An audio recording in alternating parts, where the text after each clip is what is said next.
welcome to the Drama-Free Living Podcast. It's Dennis and Lisa McIntee. And Lisa, I'm excited about today. Yes, I am super excited. We are talking about something that causes lack of trust, reduced employee engagement, limited collaboration, poor time management. These are all symptoms of this one factor. And so, if you're dealing Stop it. Let's just put something to death. It's actually a funeral service.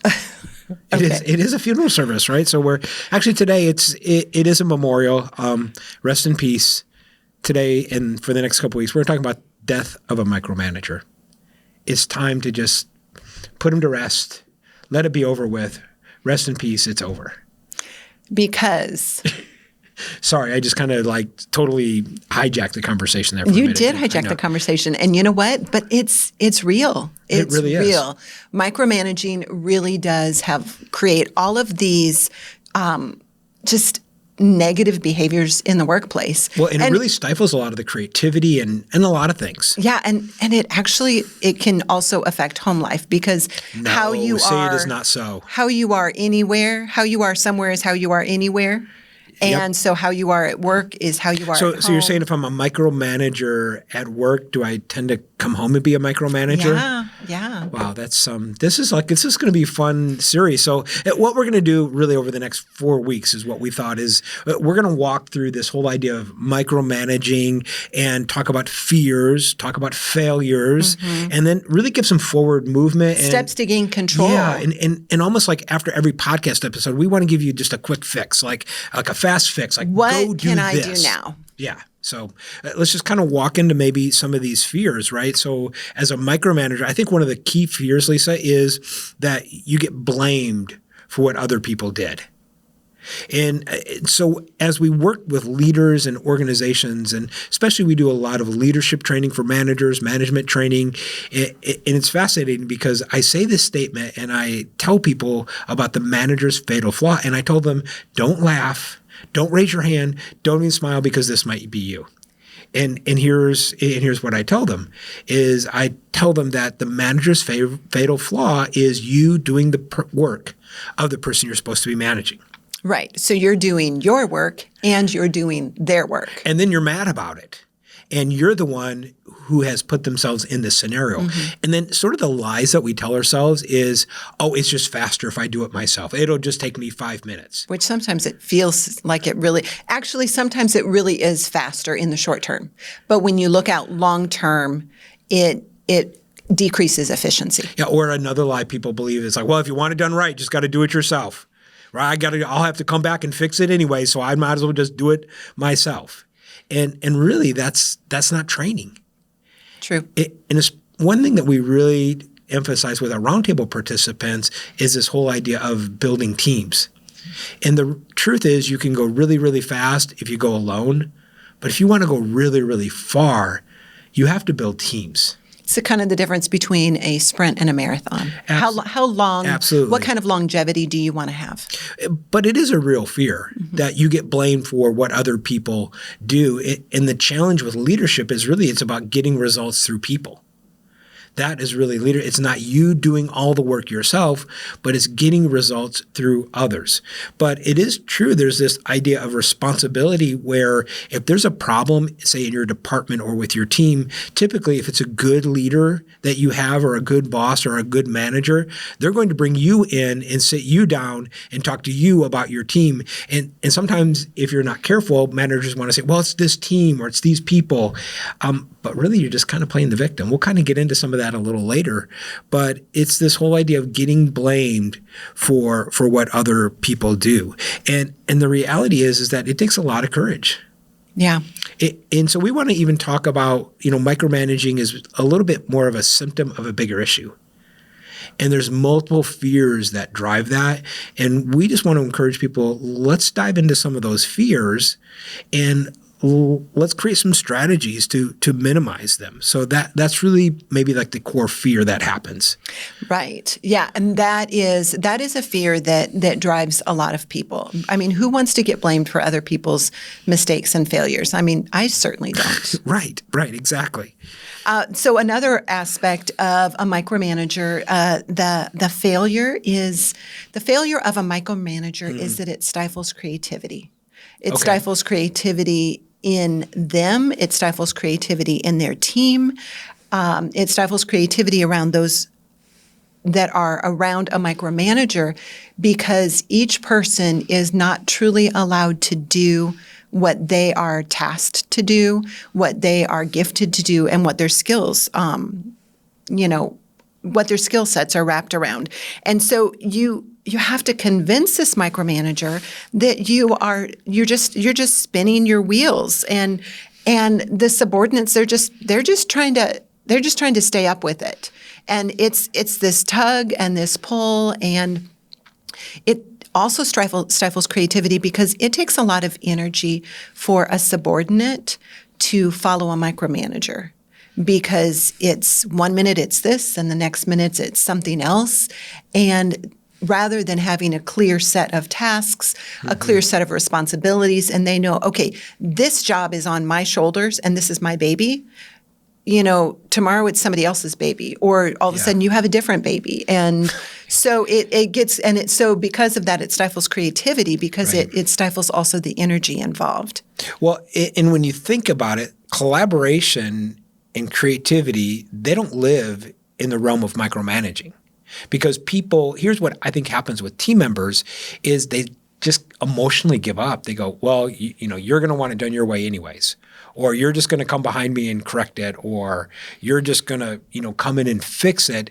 And a little bit people, they kind of give up. They almost, this phenomena called quit but stay. Mm-hmm. And we've seen this a lot in some of the large organizations we work with, is that they're micromanaged, and then they just, and they quit on the inside. But they're still there getting a paycheck. And that's part of our problem we're having retention issues. Absolutely. And because we have quit but stay, and people, they're just not empowered to do their job. Now, when you hire someone, you hire them, yes, for their skill sets, but you also hire them for who they are. You hire them for their knowledge and their wisdom, their ideas and their strategies.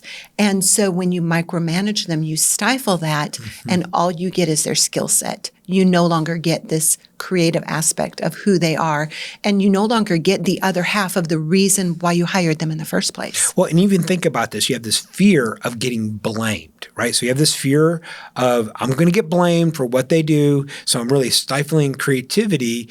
Well, what's the antidote to that fear? It's really courage. And what I've realized is that creativity lives in the space of courage. And the more courage that you can create, because think about creativity. Lisa, creativity is messy. It is messy. If we're creating, that means we're also making mistakes. If we're creating, it means we're also learning, which means creativity is not a mistake-free zone. And if you try to create a mistake-free zone, you don't have any creativity. And then when you think about it, people are not motivated, because people are motivated when they can come in and use their own brain to solve problems and solve issues.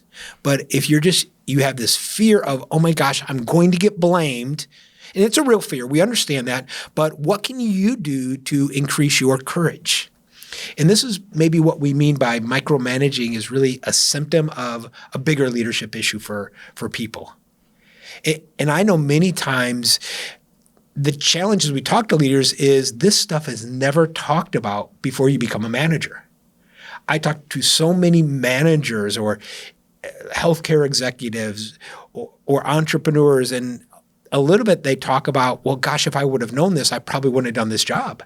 They got the job because they were doing such a good job. People, they were good people. They were doing a good job in their position. So they got promoted to this managerial position without truly being given the skills to manage people, because they were just good at their job, and maybe they were good with people.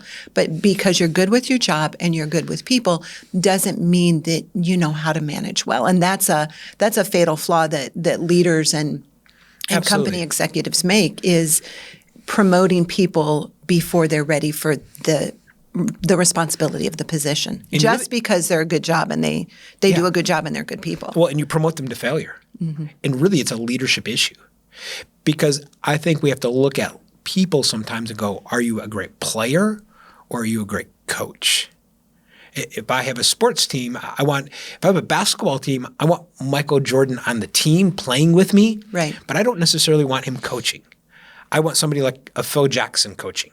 And this is where we are dating ourselves from the 1990s. I don't even know who Phil Jackson is. Right. So. We went way back. And so maybe just look at your history books. But Chicago Bulls, 1990s. But it's a great analogy of, are you a great player or a great coach? And we have seen this with the executive teams. In fact, we were just with a client this past week, and I had to sit down with the two owners and really explain to them that this particular person no longer really serves a great purpose on the executive team. He's a great part of the overall team and the organization. He's a great player, right, but he's not a manager. He's not a great coach. And those are two different skill sets. And sometimes people think, well, for me to grow and I have to, learn management. You don't. You have to find what is that unique ability on the inside of you and then continue to work through that. It's fascinating. It reminds me of when our kids were younger and we lived over in Europe at the time. Yeah. And we were trying to find someone to teach our kids how to swim because we didn't have all of these swimming lessons and the guppies and all the different levels of the swim teams that exist in America. Right. And we had some friends of ours that lived in Switzerland. We were visiting them from Germany or Poland. And she was an excellent swimmer. She had I think she was a competitive swimmer, the mom was. And I had asked her, I said, how do I find someone to teach my kids how to swim? Yep. And she told me something that really stuck with me. She said, Lisa, when you are looking for someone to teach your kids how to swim, don't look for someone that's a really good swimmer. A really good swimmer knows how to swim. And they know how to execute each of the strokes, and they've got the strength and that what you need to have is you need to have someone who is a teacher or someone who is a coach who knows how to swim.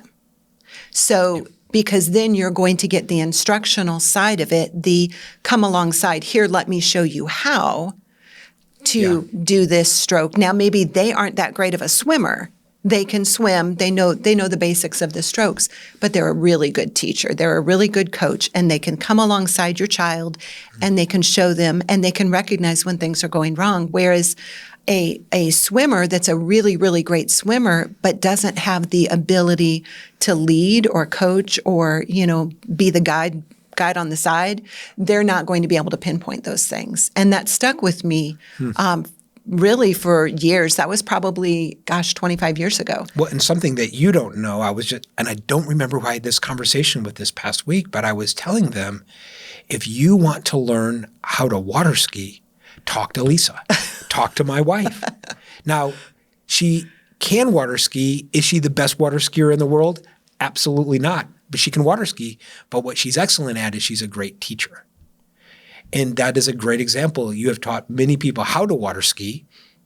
Because a great teacher is an excellent observer. Absolutely. And so if you have a micromanager on your team, or if you are a micromanager, there's hope. If you're a micromanager, right? There is hope.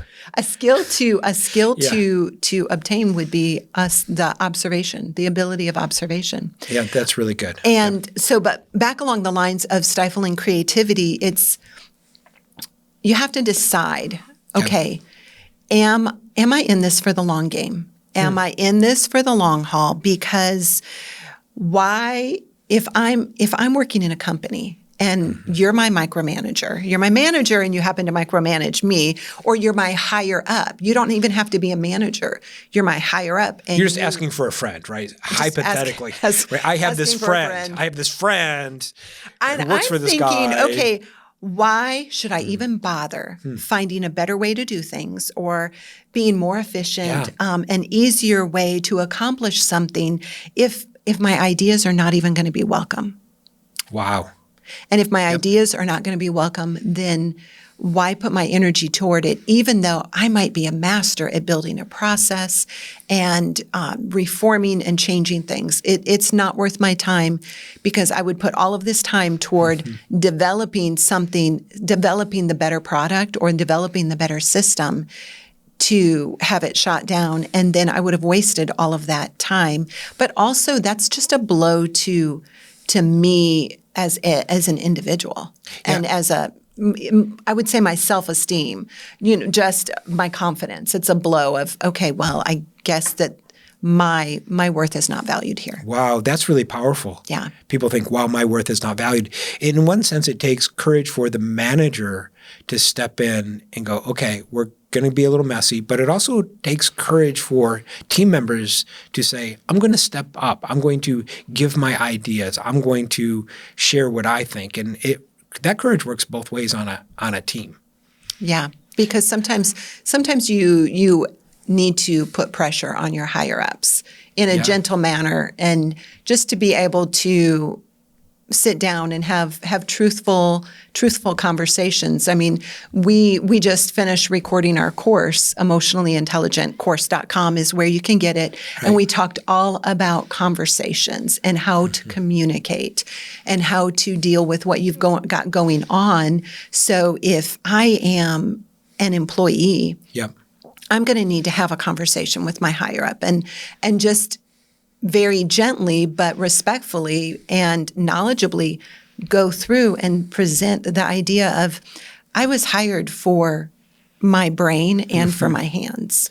Yeah. And I would really like to be able to do both. Would you trust me in this area to come up with some new ideas, and will you give them a chance? Well, and what was interesting, we talked a lot in the course about the feedback generator, and it is a tool in the course. So listen, it is just released. Emotionallyintelligentcourse.com is where you can get it. It is a 5-module, really training, self-development, where you can learn how to have these kind of conversations. So we'll put that in the show notes for people. They can have it. But it's this whole idea of how do you generate this feedback? Because if you're not careful, it's like you don't know what you don't know. Yeah. And I know even for me as a leader, I don't know sometimes when I am micromanaging until I get that feedback, and really being open to the feedback and really confronting some of that fear. And Lisa, that's a little bit why we use a lot the Trigger Identifier. It's a fantastic tool to really help leaders understand what is that underlying issue that's really kind of causing that. I'm a little bit of a loss for words. And when I think about this is part of this forward movement. This is part of that steps to gain control. Right. Is just being able to identify what's going on. What is the trigger? What is the situation happening? And why do I all of a sudden lock down? Yeah. Because if you can solve that, locking down just stops. Yeah. But locking down is not the issue. It's just a symptom of what this bigger issue is. Right. And the trigger identifier which is what we based a lot of the course on. But with the trigger identifier, we do have triggeridentifier.com. It's a completely free tool that you can use, download. And we'll put it in the show notes for you so you can have it totally free, no charge, just enjoy and really utilize it. Utilize it to figure out, okay, when this situation happened, I just froze all movement with my team. And I froze all the process, the steps. I stifled the creativity, and I locked things down. Wow. Or if you have one of your employees approaching you and they're saying, "Hey, when you did this, we were running this way, and you came in with a new idea, and you said, "Hey, we're going to work on this idea now," and it locked down all the progress that we were making. There's your situation. That's your scenario that you start, and you put that in the tool on the trigger identifier. And just walk it through. You walk it through and figure out, okay, what was going on. And a lot of it is self-awareness. Yeah. And Lisa, you think about it, every trigger creates an atmosphere. And so there's this atmosphere of micromanaging. People feel it before they even hear it. They just know this creativity is stifled because there's this trigger. But you know what I was thinking about? Every atmosphere has a trigger. Creativity, the atmosphere of creativity has a trigger too. It completely does. And so what triggers creativity? And that's a great thing to really kind of figure out too. And how do you cultivate that atmosphere in your workplace? Yeah, and what triggers courage for you? Because just like fear can be triggered, courage can be triggered too.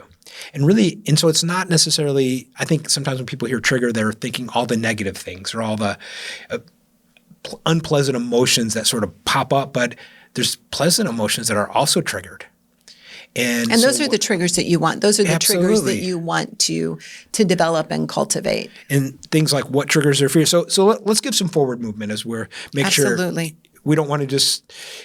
Okay, so forward movement is steps to gain control. If as we're talking, you're thinking, "Gosh, I think I tend to be a micromanager," or I think. I think my higher up is a micromanager, and we've put the words to what you've been feeling. Yeah, and so I think one of the key things is reflect on the impact, because what I was thinking about, Lisa, all behavior makes sense. Okay. I mean, people behave for certain reasons, and when you understand this was the outcome, well, what was my behavior, and then what was I thinking? Because all progress starts when we just start to change behavior. And really, leadership is a behavior change game.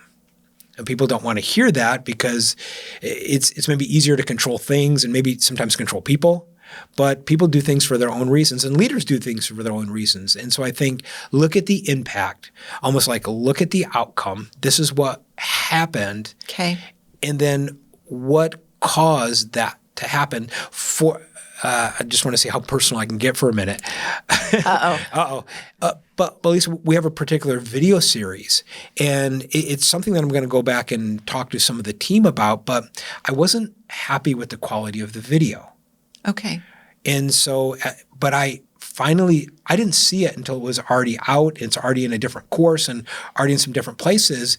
And I looked at the video and I thought, that's not very good. That's not great quality. We were obviously not at Prong Studios at that time. We absolutely weren't. But here's what I thought about. I thought, okay, nobody told me. And it passed through 3 different team members' hands. And did anybody notice it? Well, that's what I don't know. I don't know. Did anybody notice it? And maybe they didn't. Or did they notice it but didn't feel freedom to talk to me about it or make a comment or you know what's even worse? Yeah. Did they notice it and they made a comment and you micromanaged over that? We don't know. But that's a great example of that's an outcome or an impact. Right. So reflecting on the impact and then stepping back and asking yourself just real honest questions about that situation, and then going back and having a conversation with team members. And that's a really good statement to put like on a sticky note on your computer or in your office or cubicle or wherever your bathroom mirror is, reflect on the impact. And this is a forward movement. This is something to be thinking about today, next week, next year, always going back, having this. And this is a trigger to have us go back and do some reflection. So reflect on the impact. Well, and in this way, it takes an experience, like recording that video and putting that out there in a course. It takes that experience that maybe, I didn't like the outcome, but we learned from the outcome. Right. We learn from the impact, and we really create value even from maybe mistakes. Mm-hmm. And in this way, we increase our creativity. It gave us a story. Awesome. It gave us a real life story. Yeah. It's real. Right from the podcast. And so triggeridentifier.com, free gift for you. We'll put in the show notes. And also a lot of these same tools like Feedback Generator, it's in the course. So go get the course. It's yours. We want you to have it. Right. Okay. And so now it's like, okay, what can I do now? I have realized I get blamed and I'm doing my work and I'm doing their work. And I'm mad. And I've stifled creativity, or I realize my creativity has been stifled. I've got these steps, this forward movement, steps to gain control. I can reflect on the impact and I can identify the triggers of the situation. So fast fix. Got to fix it fast. Give me one thing to do before we go. What is something I can do right now? Tell us. Recognize where you are micromanaging. Like, see if you can pick an area in what is the situation, where, and you do this, ask for honest feedback in an area. So talk to your team and ask them, is there an area that I am micromanaging? Is there an area that you feel as though you cannot fully work to your potential? And get feedback. Absolutely, because you don't know what you don't know, and we all have blind spots. And so this is where getting that feedback, because the worst thing that can happen is you think you're not micromanaging, and you really are. Yeah. I know for me, I think I'm not micromanaging in certain things. And then when I find out I am, it's frustrating, but Yes. it's very helpful. Yes. Okay. Because it's just information. It's just information. This is another fast fix. Yes. Give it to us. Be honest with yourself. Like exactly what you just said. Be Ouch. honest with yourself. This is a constraint to your success, both now and in the future. And we can learn from every situation. Well, and Lisa, that really takes courage. And breaking free really takes courage. And we want you to shed some sunlight on this issue. And if it's true, get it out in the open. Because here's what's interesting. Team members appreciate it. They already know you're micromanaging. You might as well just talk about it.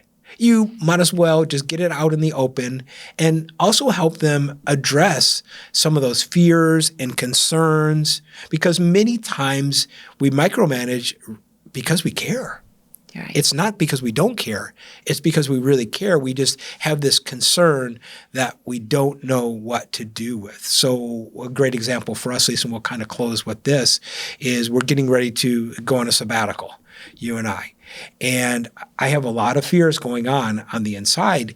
But at a team meeting, when I was just able to share those concerns, what was awesome was the team just stepped up and just told us where they got it and what they needed from us. And all of a sudden, after sharing those concerns, I just had another level of freedom. And so I think you're only sick as your secrets, which means if you have this secret fear, get it out in the open, right? You have these concerns, get it out in the open. And you're going to find a lot more collaboration, a lot more creativity. For you, Lisa, big takeaway? My big takeaway is just the whole concept of how stifling being micromanaged is. Yeah. And that it truly is worth it to play the long game. Now, if I'm personally being micromanaged, do I want to be micromanaged in this position for the rest of my life? Yeah. Yes, I can handle it today and I can handle it this week, but is this truly the way I want to live? And it might be an opportunity for me to have some good conversations. Yeah. And begin to address it with my higher up. Or if I am the one that is stifling creativity, do I really want to lose the wisdom and knowledge and experience that my team has? And do I really want to stifle the growth of my company or within my family, with my team? Yeah. Do I want to stifle the growth? Yeah, I think for me it's, hi, my name is Dennis, and I'm a micromanager. And you say, hi, Dennis. Hi, Dennis. I think if you are, just get it out there, get it out in the open. But no, honestly, Lisa, I was thinking about that every atmosphere has a trigger. Just like the atmosphere of micromanaging, it's creativity also has a trigger. Collaboration has a trigger. So what triggers collaboration? What triggers creativity? Go find that out and start to work with that trigger too. Not just trying to stop these triggers that produce the behaviors that we don't want. Every atmosphere has a trigger. So listen, this has been fun. If you'd like the Trigger Identifier, it's triggeridentifier.com. We'll put it in the show notes. And then if you would like to purchase the course, it is over 30 lessons, quick lessons. You get quick strategies, about 10 different thinking tools inside of it, but emotionally intelligent course.com. How to be emotionally intelligent course.com. Right. It's emotionally intelligent, how to be more interactive and less reactive with your team. And we're super proud of it because we just launched it. So go grab it. Yeah. And we'll see you next time on the Drama Free Living Podcast.